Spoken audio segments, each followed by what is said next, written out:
try to down nobody, or everybody got feelings. Okay, so let's work with people that have feelings, because feelings is all we have. You take that away from them, all mess start up.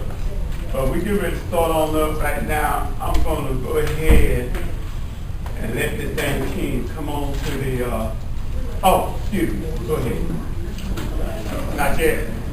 Look, we also have applications for people that would like to join the NAACP.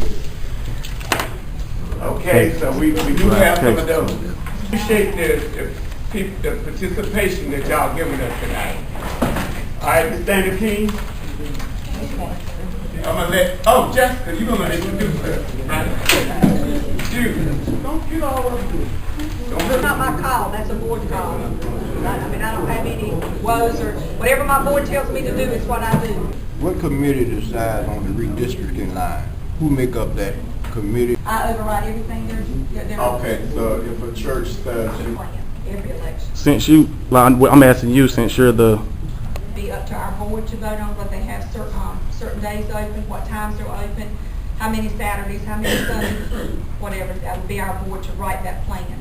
Right before every election, I have to see. Do you think the board is going to want to vote on that, or is the Sunday voting process fine and going good, or is it? The board votes on that every election. We vote on the Personally, do you think there's anything wrong with that process, or is it fine the way it's operating?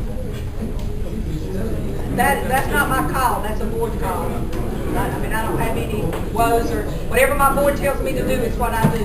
What committee decides on the redistricting line?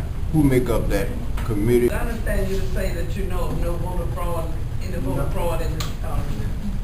No, I said I don't want any problems in Lenoir County. Right. You don't want any, which means you've not had any reported, right? We've had one, and it's been turned over to the, several years ago, it was turned over to the State Board of Elections, and once it was out of our hands, it went straight to the State Board, and the State Board and the DA's office has been dealing with it. Can you explain that case and kind of what made it voter fraud? Or the DA makes his decisions. I mean, can you give us a broad scope of how it was fraud so nobody would commit that? Or I can't do anything as long as it's in the DA's hands. I mean, it's just voting. It's not that serious.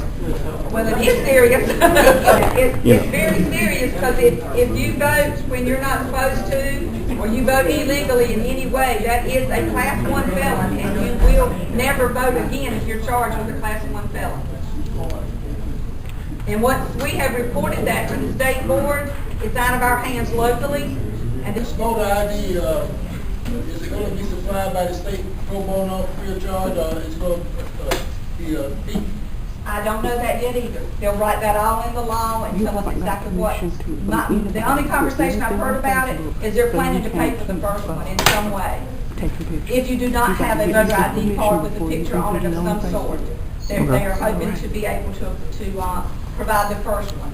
Although people that drive already have a driver's license, and that is your picture ID. This so is you won't have to historic get a right now. card. Like, are you serious? So anybody that doesn't drive and needs an ID, then we will go from there. And whatever the law states, and they will have it very clear when they. I override everything they're okay, so if a church says you cannot, you have to stay over 50 feet.